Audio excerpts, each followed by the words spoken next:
Thank you for joining us for our demonstration of how Sangfor Endpoint Secure protects two test computers, PC1 and PC2, both of which will be attacked by ransomware and both of which rely on Endpoint Secure to protect them in 4 separate attack scenarios. In the first demonstration, both PCs have no protection policies enabled. Our expectation was that PC1 would be infected with the ransomware, which would then spread to PC2, with both computers eventually infected. Before we try and infect both PCs with ransomware, you can see that the files are not encrypted and the original text content is displayed normally. Now, we turn off Endpoint Secure policies for both computers, leaving both computers unprotected. First, we run the ransomware on PC1, simulating an attack. PC1 is quickly crippled by the ransomware virus. Here you can see how the files we viewed previously are unable to open properly, and now we see the ransomware information as well. PC1 is infected with the ransomware and the files are encrypted. When we look at PC2, we see that it has been successfully infiltrated by the brute force attack and infected by ransomware. Files can't be opened, meaning the demo results are as expected.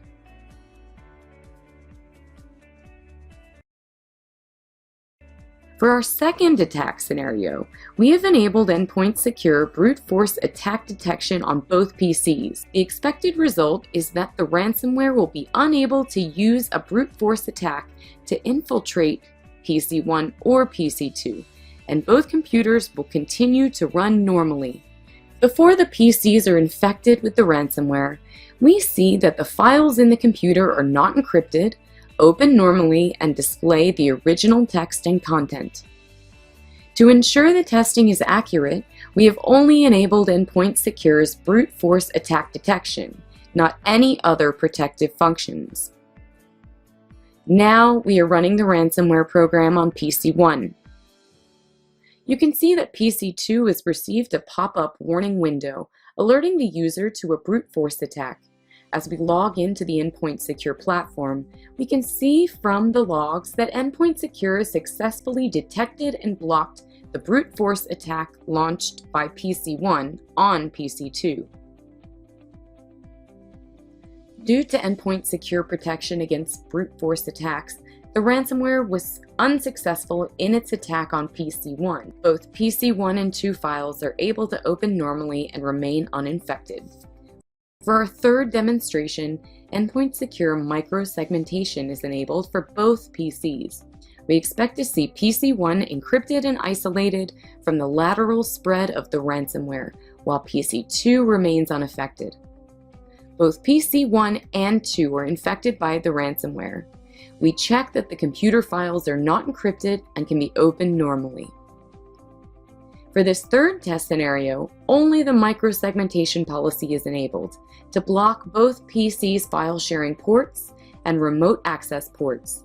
After setting the Endpoint Secure micro-segmentation policy, the ransomware should not be able to spread through these high-risk ports. Now, when we run the ransomware program on PC1, we can see that PC1 has been cracked and infected by ransomware, leaving the files encrypted and a threatening message from the attacker. Due to the micro-segmentation policy, PC2 is not affected, and you can see that the files can be opened normally. If you check Endpoint Secure's micro-segmentation log, you will see that the ransomware tried to spread from PC1 to PC2 through a shared port, but was successfully blocked by Endpoint Secure. For our fourth attack scenario, both PCs have Endpoint Secure's ransomware protection policy enabled. The expected result is that Endpoint Secure successfully identifies the ransomware through the use of a decoy and blocks the ransomware before it can run on both PCs. In the end, we expect both PC1 and 2 will be running normally without infection or encryption. Before launching the ransomware attack, the files on PC1 and 2 can be opened normally. We enabled real-time monitoring and ransomware protection policies on Endpoint Secure and chose the Fix option. In this state, when ransomware is detected, Endpoint Secure can automatically quarantine the virus. Here, we run the ransomware virus program on PC1 to simulate a ransomware attack. Endpoint Secure recognizes the ransomware and quickly blocks it and issues a pop-up warning. PC1 is not infected by the ransomware, and files can open normally.